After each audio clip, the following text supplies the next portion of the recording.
atas kuasa-Mu. Kau Tuhan yang setia di setiap musim hidupku. Kau selalu menyertai. Ku percaya padamu, Kaulah pengharapanku. Di setiap langkah hidupku, Yesusku, Tuhanku. Bersamamu Kau kekuatanku. Ku takkan takut dan takkan goyah. Bersamamu aman dalam naungan kasih-Mu. Ku percaya Tuhan. Shalom jemaat Tuhan, selamat malam. Bertemu lagi di renungan malam hari ini. Malam ini kita akan membahas tentang adaptasi kebiasaan baru atau sering orang menyebutnya juga new normal.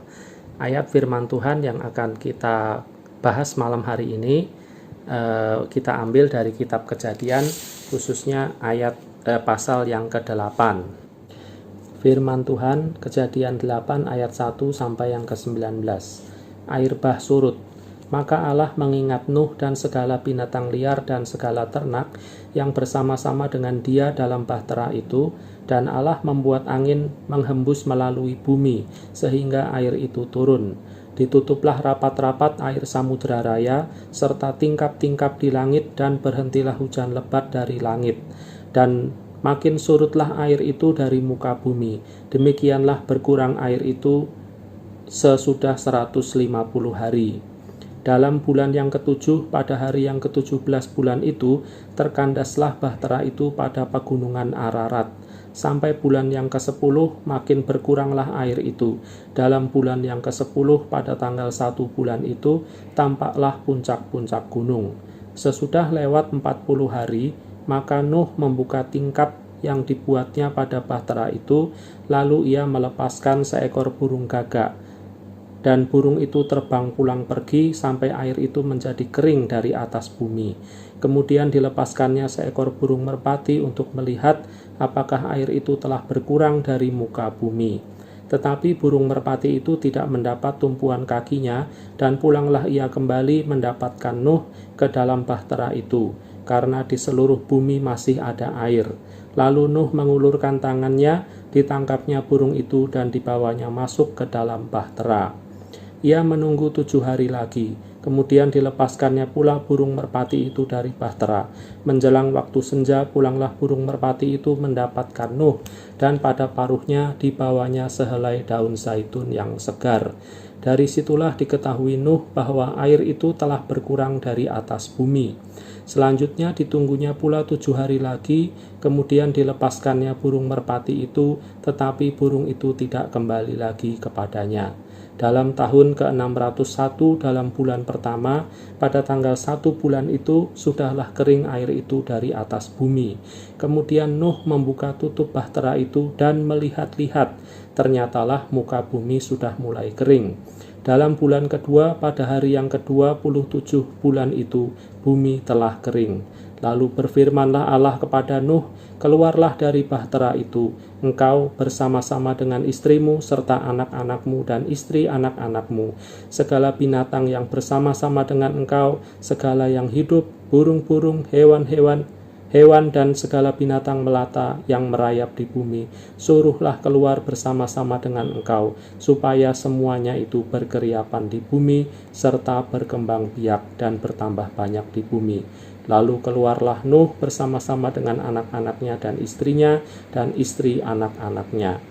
Segala binatang liar, segala binatang melata, dan segala burung, semuanya yang bergerak di bumi, masing-masing menurut jenisnya, keluarlah juga dari bahtera itu. Peristiwa air bah ibarat pandemik corona yang sedang kita alami hari-hari ini. Tapi akan ada masanya musibah air bah itu berakhir, demikian juga dengan pandemik corona yang kita alami. Nah, hari-hari ini kita melihat fase new normal atau adaptasi kebiasaan baru diberlakukan. Seperti apa? Kira-kira firman Tuhan memberi panduan untuk menghadapi masa new normal ini. Kita lihat firman Tuhannya. Setelah 150 hari atau kira-kira 5 bulan hujan mengguyur bumi dan memusnahkan umat manusia, akhirnya hujan itu berhenti. Nuh dan keluarga tidak langsung keluar dari bahteranya, tapi dia, kalau saya rasa ngelihat gitu ya dari jendela bahteranya, dia menunggu kurang lebih 2 bulan lagi sesuai dengan ayat yang keempat, sampai bahtera mereka kandas di pegunungan Ararat. Kemudian mereka menunggu lagi 3 bulan berikutnya sampai mereka melihat puncak-puncak gunung yang ada di sekitarnya. Lalu mereka menunggu lagi 40 hari untuk membuka tingkap bahtera itu dan melepaskan burung gagak dan burung merpati dalam beberapa uji coba.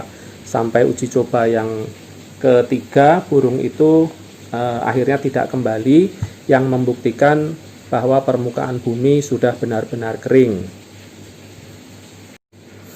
Itu pun Nuh dan keluarga tidak langsung keluar dari bahteranya, tetapi firman Tuhan bilang tepat setahun kemudian, yaitu pada tahun yang ke-601 usia Nuh, bumi sudah benar-benar kering, seperti yang dapat dibaca pada firman Tuhan ayatnya yang ke-13. Kenapa 1 tahun? Karena di pasal yang ke-17 itu disebutkan di ayatnya yang ke-6, air bah diturunkan pada saat usia Nuh 600 tahun. Nah, kemudian mereka akhirnya baru benar-benar keluar itu setelah mereka mendengar firman Allah bahwa mereka boleh keluar dari bahtera tersebut sesuai dengan firman yang kita baca di ayat 15, 16, 17 sampai yang ke-19. Itu artinya Nuh sangat menyandarkan kehidupannya pada kehendak Allah. Dalam setiap fase yang mereka jalani, mereka tidak mengandalkan pada kekuatan dan logikanya sendiri, tapi mereka menanti-nantikan apa yang Tuhan kehendaki bagi mereka satu bahtera itu. Sehingga meskipun lama, meskipun bosan dan jenuh, tapi hidup mereka terpelihara senantiasa. Nah, kita sebagai orang percaya juga demikian. Kita juga wajib mencari kehendak Allah di masa new normal ini. Lewat apa? Ya, lewat pemerintah kita, karena pemerintah adalah wakil Allah di bumi. Pemerintah kita suruh apa? Ya, kita lakukan sesuai dengan apa yang dipersyaratkan, agar hidup kita selamat dan terpelihara senantiasa. Demikian firman Tuhan yang bisa saya sharing malam hari ini. Tetap ikut anjuran pemerintah, tetap memakai masker kalau mau keluar rumah, tetap jaga jarak fisik dimanapun Anda berada, tetap rajin cuci tangan, tetap hidup sehat, stay healthy and stay safety. Tuhan memberkati.